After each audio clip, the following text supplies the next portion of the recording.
mapupunta sa impyerno. So para hindi mapunta si Rizal sa impyerno, ginawa nila ng retraction. Or kumbaga, pinilit nila si Rizal na pumirma sa tinatawag na retraction. Mga panig sa retraction. So may dalawang panig sa retraction. Ang dalawang panig sa retraction ay ang Roman Catholic at saka yung Masonistang Rizales. So unahin natin yung Roman Catholic. From the word Roman Catholic, ibig sabihin ito ay tumutukoy sa simbahan. So ibig sabihin, kung ang panig mo ay patungkol sa simbahan, ikaw ay naniniwala na si Rizal ay nagretract. Bakit po sir? Kaya ka naniniwala na nagretract si Rizal. Syempre, kung ikaw ay parte ng simbahan at binawi ni Rizal ang mga sinabi niya patungkol sa simbahan, sino ang magiging malinis? Ang simbahan, ang mga praile. Okay, kung halimbawa ako si sir, isa akong praile, gugustuhin ko na magretract si Rizal dahil malilinis ng pagre-retract ni Rizal kung ano man yung ginawa ko bilang isang praile. Mapapatunayan lamang na hindi pwede na yung mga nasulat ni Dr. Jose Rizal ay hindi totoo doon sa sinasabi sa nobela ni Dr. Jose Rizal. So ibig sabihin malilinis yung ngalan ko kahit na gumagawa naman ako ng mali.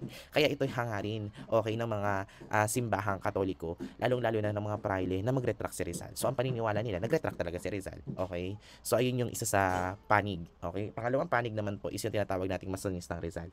Ano ba yung tinatawag nating Masonistang Rizal? Okay? Ang Masonistang Rizal naman ay ang mga taong hindi naniniwala na si Rizal ay nag-retract. So, ibig sabihin, ito yung mga devotee kay Rizal. Pag sinabi natin devotee kay Rizal, ito yung mga Rizalista na kung saan paniniwala nila na hindi gagawin ito ni Rizal dahil si Rizal ay may paninindigan. Kung ano yung nakita ni Rizal at nasaksihan ni Rizal na ginagawa ng mga praile, yun yung paninindigan niya. At saka at the same time, hindi lang naman si Rizal ang nakakita ng mga ginagawa ng mga praile. Maraming dokumento ang nagsasabi na ganito ang mga praile sa mga Pilipino. So, ibig sabihin po nito, kung nakikita lamang, kung bakit babawiin ni Rizal yung isang katotohanan na hindi lamang siya nakakakita. So ibig sabihin kung babawiin ito ni Rizal, si Rizal ay isang sinungaling na tao at kapag ginawa ito ni Rizal, ibig sabihin ito yung katotohanan na si Rizal ay tumalikod okay dun sa responsibilidad niya bilang isang bayani at tinalikuran niya ang pagiging isang Pilipino niya. Dahil nakikita na nga niya na inaapi yung mga Pilipino, bakit pa siya nag-retract? Okay? Bakit niya babawiin yung mga sinabi niya na magpapamulat sa mga Pilipino sa katotohanan na ganito ang ginagawa ng mga Espanyol?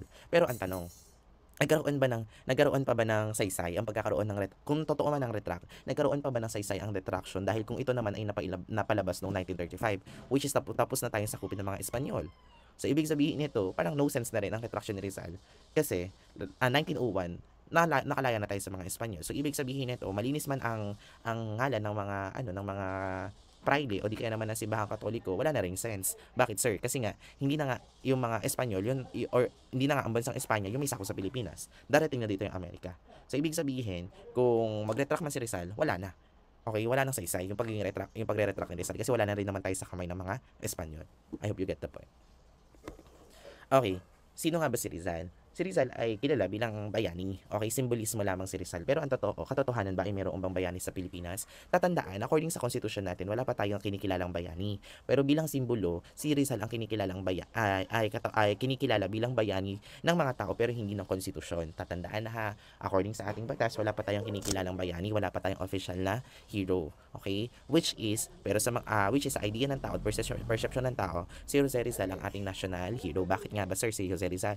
Kasi kung titingnan natin, kaya siya national hero kasi hindi lamang sa Pilipinas mayroong rebulto si Dr. Jose Rizal, but also meron din siyang rebulto sa China, sa Espanya, at sa marami pang ibang lugar. So dito napatunayan na ang pagiging Pilipino Dr. Jose Rizal ay hindi lamang nagbigay lawak, okay, or nag-impluwensya sa mismong sarili niyang bansa, bagkus marami din siya na-impluwensyahan sa mga bansa na matatagpuan sa iba't ibang panig ng mundo. Okay, kagaya ng mga nabanggit ni Sir nung una.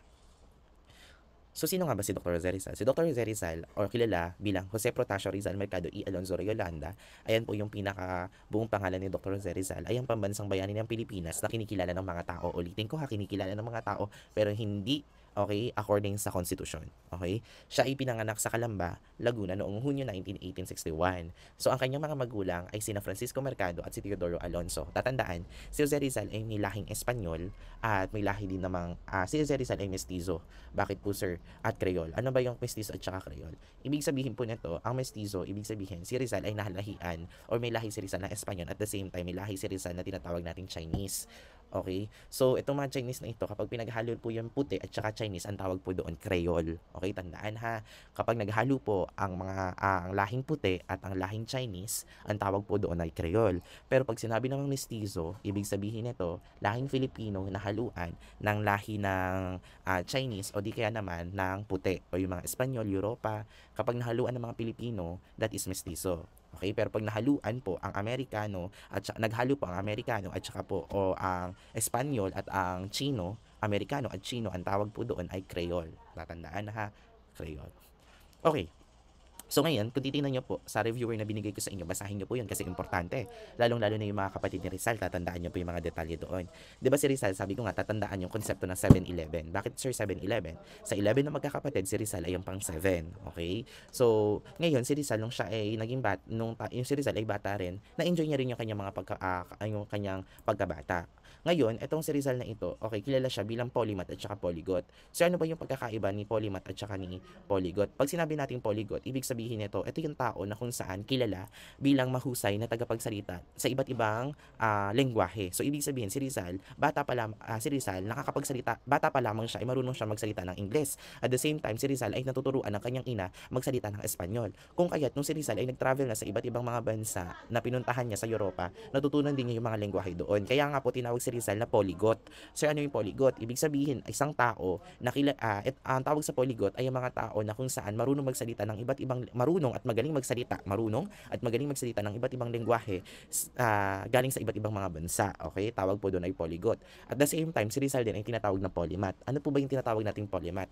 Tatandaan, ang pagkakaiba ni polyglot, kung si polyglot ay lengguwahe, magaling ang isang tao sa iba't ibang lengguwahe, si polymath naman, kapag ang isang tao ay magaling sa iba't ibang larangan o disiplina. Okay? For example, si sir, tatawagin akong polymath kung ako ay magaling hindi lamang sa math, pero magaling din ako sa English, sa science, sa Filipino, sa sociology, sa psychology, sa anthropology, sa iba't ibang disiplina or subject. Pag magaling ako, ang tawag sa akin ay polymath. Okay? So, ayun yung bakit sir ganun bakit tinawag na polymath si Dr. Jose Rizal?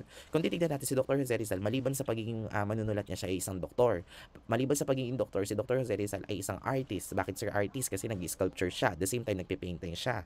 Okay? So kung titignan natin, hindi lamang isang field magaling si Dr. Jose Rizal. Marami siyang alam sa iba't ibang larangan. So that's why tinawag din siyang polymath. Okay? And doon sa reviewer niyo yan. Try to check. Next. Ito na yung mga kontrobersya sa simbahan. Okay? So, ano mga ba sir kontrobersya sa simbahan? Bakit nga ba umusbong yung pagkakaroon ng kontrobersya sa simbahan?